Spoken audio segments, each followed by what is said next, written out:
ನಿಜವೇ. ಫಟ್ಕೆ ಸರ್, ಈಗ ಭಾರತದಲ್ಲಿ ಭಾರತೀಯರು ಇನ್ಕ್ಲೂಡಿಂಗ್ ಯಾರು ಸರ್ಕಾರ ನಡೆಸ್ತಿದ್ದಾರೆ, ಯಾರು ವಿರೋಧ ಪಕ್ಷದಲ್ಲಿದ್ದಾರೆ, ಹೆಚ್ಚಿಗೆ ಮಾತಾಡ್ತಿರೋದು, ಗಮನ ಕೊಡ್ತಾ ಇರೋದು, ನಾವು ಇರಾನ್ ಫ್ರೆಂಡ್ಲಿ ಆಗಿರ್ಬೇಕಾ, ಇಸ್ರೇಲ್ ಫ್ರೆಂಡ್ಲಿ ಆಗಿರ್ಬೇಕಾ, ನಾವು ಇಸ್ರೇಲ್ ಜೊತೆಗಿದ್ರೇನು ಲಾಭ, ಇರಾನ್ ಜೊತೆಗಿದ್ರೇನು ಲಾಭ. ಬಟ್ ಬಿಯಾಂಡ್ ದಟ್ ಇರಾನ್ನಿಂದ ಕಲಿಯೋ ಪಾಠವೂ ಕೆಲವೊಂದು ಇದೆಯಾ ಭಾರತಕ್ಕೆ? ಫಾರ್ ಎಕ್ಸಾಂಪಲ್, ಇರಾನ್ನ ಅಮೆರಿಕ ಹಾಗೆ ಇಸ್ರೇಲ್ ಕ್ಲೈಮ್ ಮಾಡ್ಕೊಳ್ತಿರೋ ರೀತಿಯಲ್ಲಿ ಇರಾನ್ನ ಬಹುತೇಕ ಟಾಪ್ ಲೀಡರ್ಸ್ಗಳನ್ನು ಈಗ ಆಲ್ರೆಡಿ ಎಲಿಮಿನೇಟ್ ಮಾಡಾಗಿದೆ. ಆದರೂ ಕೂಡ ಈ ಪ್ರಮಾಣದಲ್ಲಿ ಇಷ್ಟು ಪ್ರಬಲವಾಗಿ ಯುದ್ಧವನ್ನು ಮುನ್ನಡೆಸ್ತಾ ಇದೆ ಅಂದರೆ ಈ ಮೊಸಾಯಿಕ್ ಡಿಫೆನ್ಸ್ ಸಿಸ್ಟಮ್ ಬಗ್ಗೆ ಬಹಳ ಚರ್ಚೆ ಆಗ್ತಾ ಇದೆ. ಇದನ್ನು ಒಳಗೊಂಡಂತೆ should India learn something, especially ಇರಾನ್ನ ಈ ಯುದ್ಧ ನೀತಿ ಅಥವಾ ಯುದ್ಧ ಮಾಡ್ತಾ ಇರುವ ಈ ಕ್ರಮದಿಂದ? ನನಗನ್ಸೋ ಪ್ರಕಾರ every war is a great lesson. And ನಮ್ಮ ಮಿಲ್ಟ್ರಿ ಸ್ಟ್ರಾಟಜಿಸ್ಟು, ಆಮೇಲೆ ಟೆಕ್ನೋಕ್ರ್ಯಾಟ್ಸು, ಬ್ಯೂರೋಕ್ರ್ಯಾಟ್ಸು ಇದನ್ನು ಕ್ಲೀನಾಗಿ ಕ್ಲೋಸ್ ಆಗಿ ಅಬ್ಸರ್ವ್ ಮಾಡ್ತಿದ್ದಾರೆ ಅನ್ನೋದು ಅನಿಸುತ್ತೆ. ಯಾಕಂದರೆ whoever in that establishment, in those establishments will definitely learn a lot from this.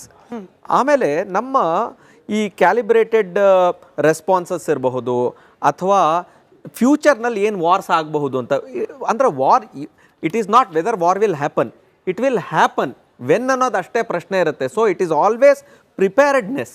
ಆ ಪ್ರಿಪೇರ್ಡ್ನೆಸ್ಸಿಗೋಸ್ಕರ ಇವತ್ತಿನ ದಿವಸ ಇದು ಎಲ್ಲವನ್ನು ಗಮನಿಸ್ಕೊಂಡು, ಬರೀ ಇಷ್ಟೇ ಅಲ್ಲ, ಆವಾಗ ಜೂನ್ನಲ್ಲಿ 12 ಡೇ ವಾರ್ ಆಯಿತು.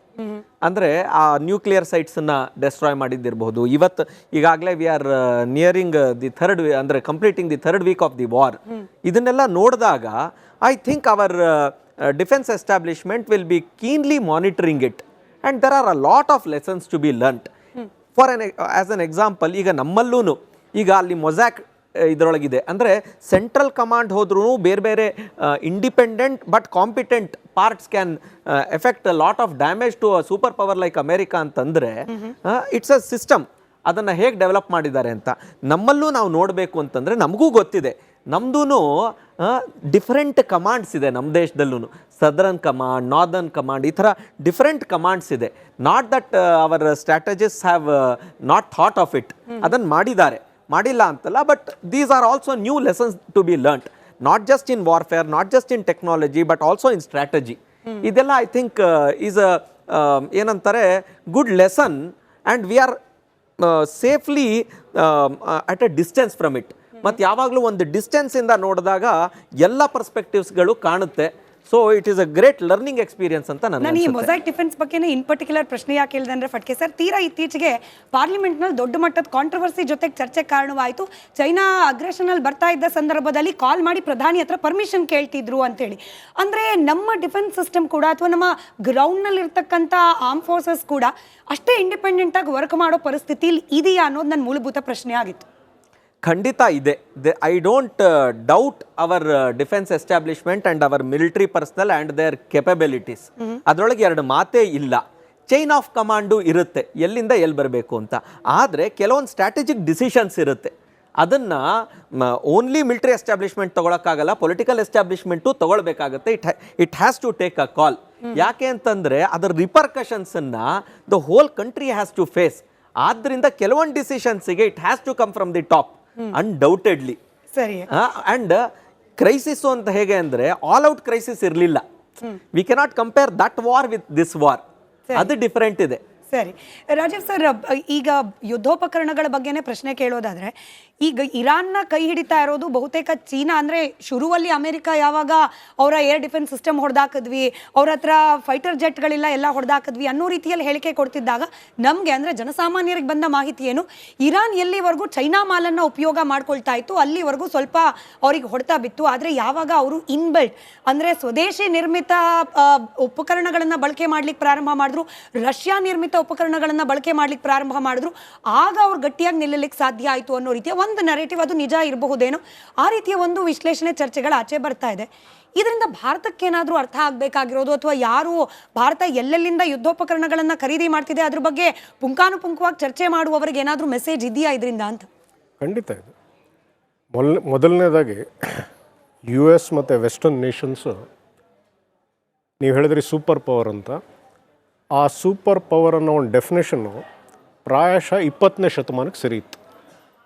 21ನೇ ಶತಮಾನದಲ್ಲಿ ಆ ಸೂಪರ್ ಪವರ್ ಸ್ಟೇಟಸ್ ಅವ್ರಿಗಿಲ್ಲ. ಯಾಕೆ ಅಂದರೆ they have built their philosophy of war and their war machine based on 20th century war philosophies. 21ನೇ ಶತಮಾನದಲ್ಲಿ because of technology changing, low cost drones ಏನು ಲಿಂಗಣ್ಣಯ್ಯ ಅವ್ರು ಹೇಳಿದ್ದಾರೆ, ಲೋ ಕಾಸ್ಟ್ ಡ್ರೋನ್ಸ್ ಇಂದ ಒಂದು ವಯೇಬಲ್ ಅಫೆನ್ಸಿವ್ ಆಪ್ಷನ್ ಸಿಕ್ಕಿದೆ.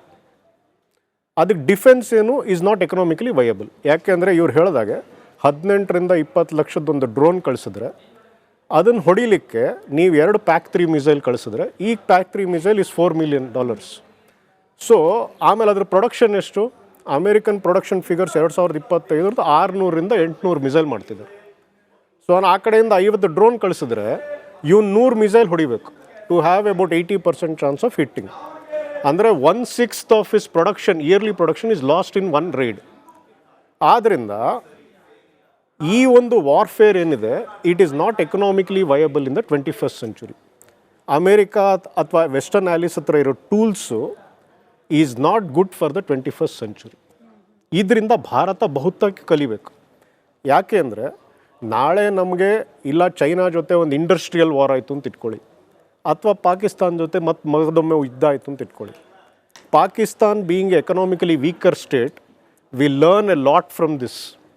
ಇರಾನ್ ಹೇಗೆ US ಒಂದು ಹತೋಟಿಲಿಟ್ಟಿದೆ, ಅದೇ ಥರ ಪಾಕಿಸ್ತಾನ್ ಕೂಡ it can change its force structure employing more of low cost offensive weapons.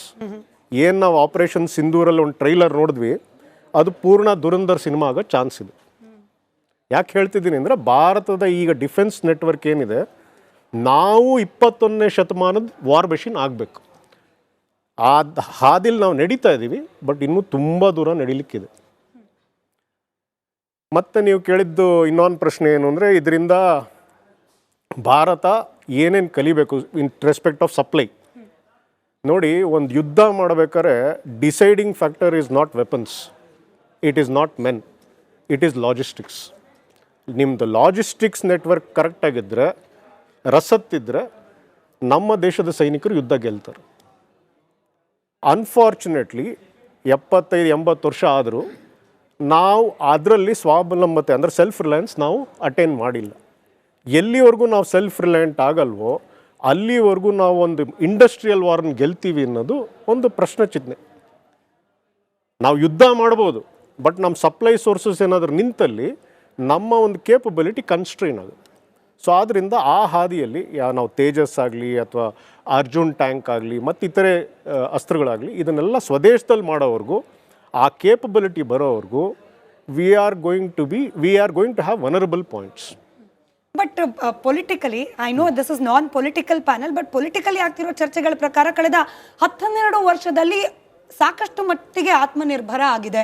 ಅದರ ಜೊತೆಯಲ್ಲೇನೆ ಎಲ್ಲಿಂದ ಯುದ್ಧೋಪಕರಣಗಳನ್ನ ಖರೀದಿ ಮಾಡಿದ್ರೆ ನಮ್ಗೆ ಅಡ್ವಾಂಟೇಜ್ ಅನ್ನೋದನ್ನ